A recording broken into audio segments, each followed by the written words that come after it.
Bismillahirrahmanirrahim. Assalamualaikum warahmatullahi wabarakatuh. Hai teman-teman semuanya, ketemu lagi dengan aku Putri di channel Putri Mardia.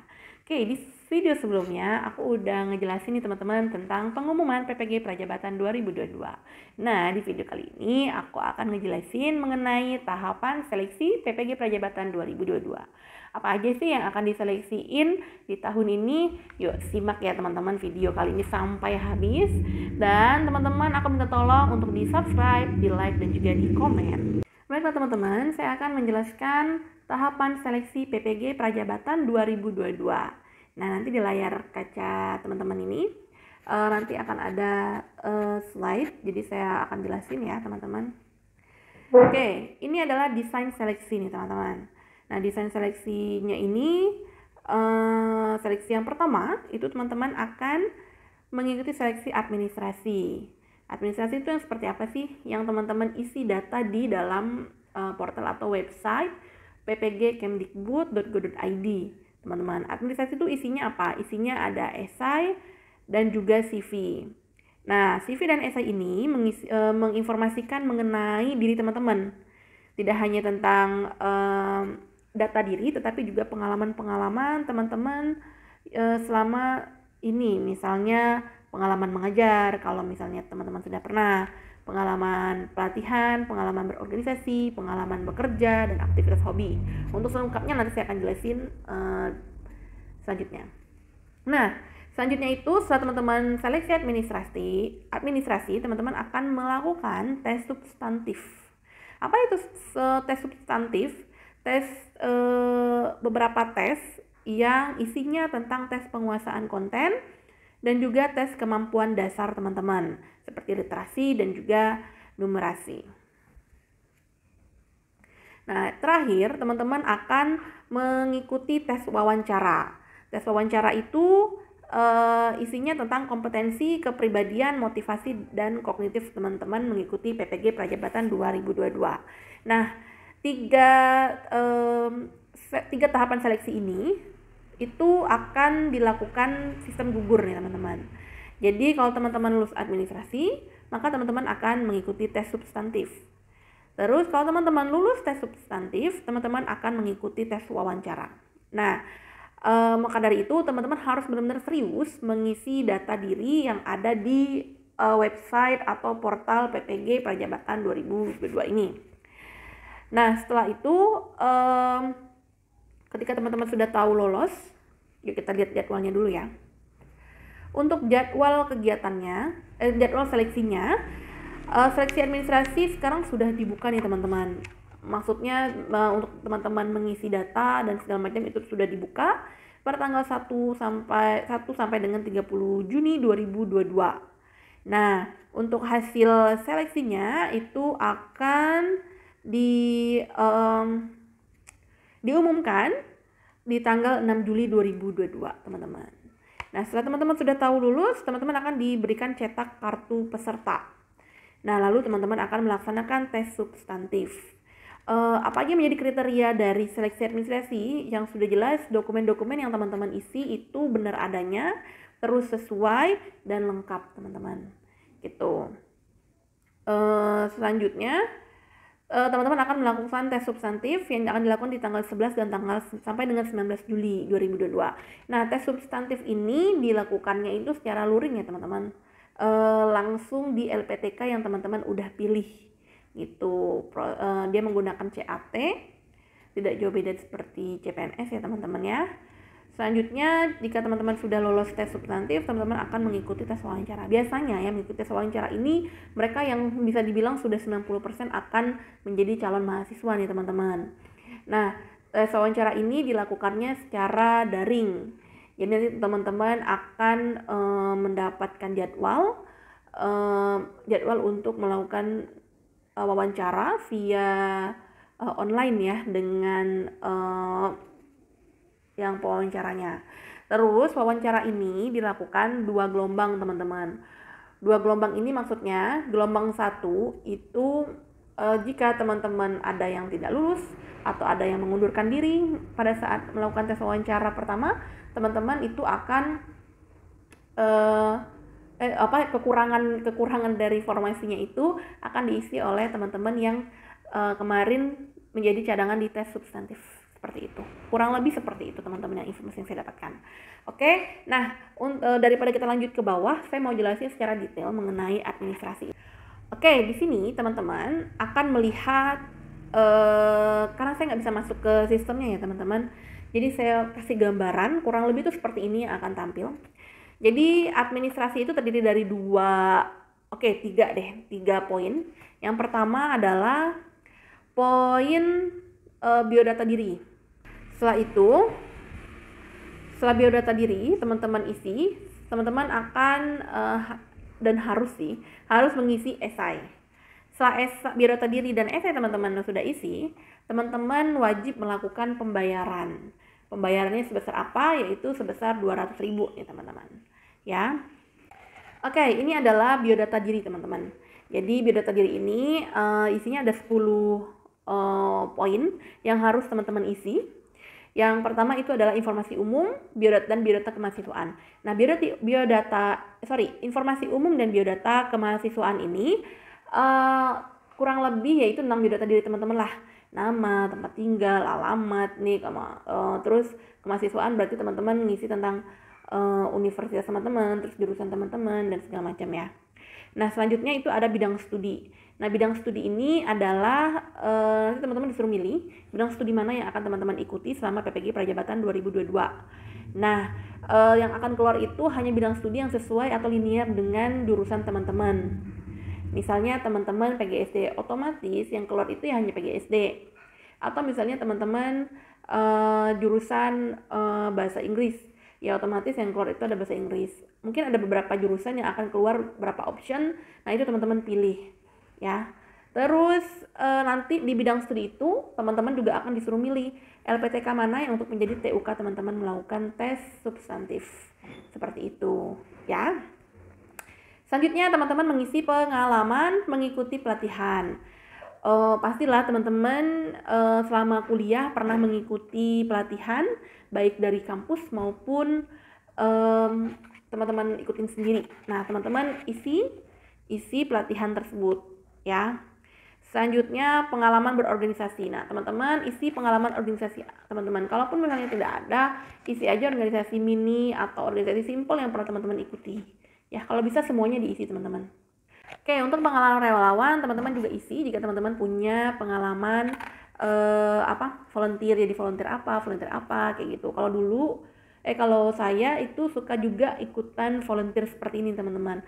Kalau di kota saya di Pontianak itu ada kelas inspirasi yang bisa diikutin teman-teman. Kelas inspirasi ini ada di beberapa daerah juga di Indonesia. Selanjutnya saya juga ikut namanya Aku Belajar, di mana saya dan teman-teman yang lain itu memberikan pelajaran atau mengajar anak-anak yang tinggalnya tuh di daerah-daerah agak pelosok seperti itu. Bukan pelosok sih, maksudnya di kota tapi agak di pinggiran seperti itu teman-teman. Nah, teman-teman bisa ikutin juga di kota teman-teman tuh ada kegiatan apa gitu. Oke, informasi melatih orang lain. Nah, ini bisa kaitannya dengan teman-teman pernah magang. Itu boleh kok teman-teman masukin di informasi melatih orang lain ini gitu. Kalau dulu kan saya bukan non kependidikan ya, pendidikannya. Jadi saya itu bukan menulis. Pada saat itu di wawancara tuh menanyakan soal itu. Kalaupun saya pada saat ini mengikuti, saya akan isi pengalaman saya melatih anak-anak di dekat rumah saya gitu, tetangga saya. Saya seneng banget melatih tetangga anak-anak kecil gitu. Hal simple, ngajak mereka bermain, melatih mereka bahasa Inggris, atau ngobrol dan segala macam, itu kan melatih juga mereka gitu.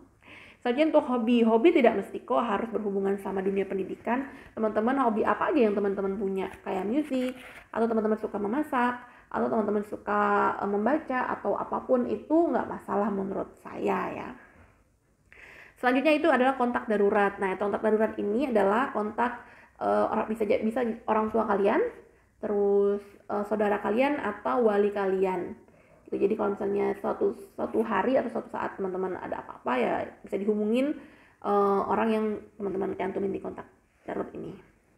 Oke, untuk dokumen penting. Dokumen penting ini berisi 2 poin ya teman-teman ya. Yang pertama adalah foto profil, di mana teman-teman harus mengupload foto teman-teman. Selanjutnya ada fakta integritas. Nah, fakta integritas ini yang kemarin tuh agak menjadi kekhawatiran para pendaftar ya, bukan kekhawatiran secara gimana-gimana, cuman ada salah satu poinnya yang jadi membuat orang tuh ragu mengikuti PPG Prajabatan 2022. Apa aja poinnya? Yuk kita bahas ya. Oke, ini fakta integritas. Sebenarnya ada 2 lembar teman-teman. Ini saya potong-potong biar kelihatan aja lebih jelas gitu ya. Nah, fakta integritas ini yang awalnya ini adalah teman-teman mengisi lah data diri teman-teman dari nama, ini tempat tanggal lahir, jenis kelamin, nomor HP atau WhatsApp, terus email aktif sama alamat lengkap teman-teman ya. Oke, selanjutnya, nah ini dia poinnya. Jadi poinnya itu ada kurang lebih 7 poin. Kita akan bahas satu-satu. Nah, yang pertama itu adalah poin akan mengikuti segala proses seleksi penerimaan calon mahasiswa program pendidikan profesi guru Prajabatan yang dibuat oleh Kemdikbudristek dengan jujur, transparan, tidak melakukan suap dalam bentuk apapun, serta tidak melakukan intervensi kepada panitia penyelenggara. Nah, terus yang kedua, akan menjaga komitmen dan bertanggung jawab sampai program pendidikan selesai, dilaksanakan dengan bukti pernyataan kelulusan dari panitia penyelenggara. Jadi teman-teman diharapkan itu menyelesaikan pendidikannya sampai akhir ya teman-teman ya. Terus menjaga kerahasiaan data dan dokumen resmi program pendidikan profesi guru Prajabatan milik Kementerian Pendidikan, Kebudayaan, Riset, dan Teknologi dan tidak mempublikasikannya dalam bentuk apapun, baik screenshot, sharing dokumen, konten medsos, dan lain-lain. Oke. Terus yang keempat, akan senantiasa menjunjung tinggi etika dan nama baik Kementerian Pendidikan, Kebudayaan, Riset, dan Teknologi. Yang kelima, apabila dinyatakan lolos seleksi dan ditetapkan sebagai mahasiswa PPG Prajabatan 2022, bersedia melengkapi dokumen persyaratan yang akan dibawa saat lapor diri dengan biaya sendiri, teman-teman. Mengabdinya ini selama 2 tahun. Kalau teman-teman ngikutin Instagram saya, jadi saya sering juga ngupload informasi-informasi tentang PPG di story saya. Jadi buat meyakinin teman-teman biar nggak ragu, biar teman-teman lebih jelas dan lain-lain gitu kan. Jadi teman-teman yang akan mengabdi mengajar selama 2 tahun. Terus apakah dapat dapat gaji? Sepertinya nih ya, menurut saya itu akan dapat teman-teman. Nggak mungkin lah teman-teman selama 2 tahun cuma mengabdi mengajar doang, nggak mungkin. Pasti teman-teman akan dapat. Apakah itu terhitung P3K atau tidak? Nah, itu yang masih belum pasti. Apakah nanti seleksi P3K untuk guru itu melalui PPG, kita juga nggak tahu. Mudah-mudahan sih iya. Jadi teman-teman beruntung gitu. Terus menurut saya ada keberuntungan juga. Rata-rata kan yang mendaftar ini pasti fresh graduate, terus ataupun yang belum mengajar, yang belum mempunyai dapodik. Nah, kesempatan kalian nih untuk mendapatkan sekolah sesuai dengan jurusan kalian, dan kalian bisa proses dapat dapodik dan segala macam. Terus kan nggak perlu selesai PPG bingung mau ngajar di mana. Udah pasti kalian akan udah langsung mengajar kayak gitu. Itu suatu kelebihan PPG Prajabatan 2022 ini loh teman-teman. Kalau zaman saya itu kan bersubsidi. Tapi kita nggak mengabdi zaman saya itu. Kita dibayarin juga tapi tidak mengabdi. Ya masing-masing mencari sekolah masing-masing lah kayak gitu. Oke, untuk di poin terakhir, apabila saya terbukti melakukan pemalsuan identitas, dokumen, menyampaikan data, atau dokumen yang tidak sesuai dengan ketentuan, saya siap didiskualifikasi sebagai calon mahasiswa pada seleksi penerimaan calon mahasiswa pendidikan profesi guru Prajabatan yang sedang berlangsung dan biaya pendaftaran yang telah dibayar tidak dikembalikan. Demikian pernyataan fakta integritas ini saya buat dengan sebenarnya dan tanpa tekanan atau pengaruh pihak lain. Teman-teman, tanda tangan orang tua sama tanda tangan teman sendiri dilengkapi dengan materai. Nah, kalau zaman saya dulu bersubsidi itu teman-teman, kalau misalnya kita keluar di tengah jalan, kita tuh kena sanksi. Kalau teman-teman ini enak, nggak ada, tapi nggak tahu juga ya di perjalanan nanti apakah ada penjelasan tentang itu atau tidak. Kalau saya itu sudah jelas dulu fakta integritasnya tuh menjelaskan kalau misalnya kita keluar pada saat berjalannya pendidikan ya kita harus bayar ganti rugi gitu kan. Kalau teman-teman kan nggak ada nih, cuman teman-teman ada beban untuk mengabdi aja seperti itu. Jadi sebenarnya ada plus minusnya sih teman-teman. Jadi menurut aku teman-teman tetap harus ikutin aja alurnya, tetap ikutin aja prosesnya dan segala macam. Kesempatan tuh nggak akan datang 2 kali loh teman-teman. Ini saran aku loh ya. Oke, selanjutnya teman-teman itu harus mengisi esai. Esainya seperti apa sih Kak? Esai simple aja menurut aku. Kegiatan teman-teman atau perjalanan teman-teman untuk mendapatkan pendidikan menjadi guru itu juga boleh kok menurut aku esainya. Jadi menggambarkan diri kalian itu seperti apa sih gitu kan. Kalau bisa esai itu diisi dengan hal-hal yang berhubungan dengan dunia pendidikan. Jadi ada nilainya bahwa kalian tuh memang cocok atau pantas menjadi seorang guru. Menurut aku sih seperti itu. Jadi simple tapi tetap harus kena poinnya, yaitu tentang dunia pendidikan dan juga seorang guru. Menurut aku seperti itu. Oke teman-teman. Nah setelah teman-teman selesai mengisi CV atau biodata diri dan juga esainya, teman-teman harus mengisi pembayaran. Nah pembayarannya berapa sih teman-teman? Pasti udah pada tahu, yaitu adalah 200.000. Teman-teman membayarnya 200.000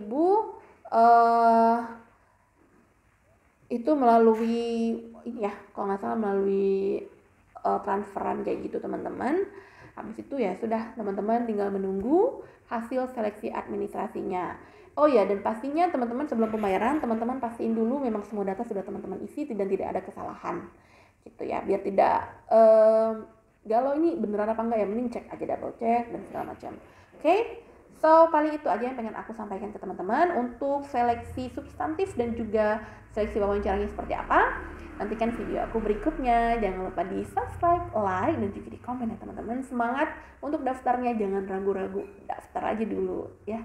Assalamualaikum warahmatullahi wabarakatuh.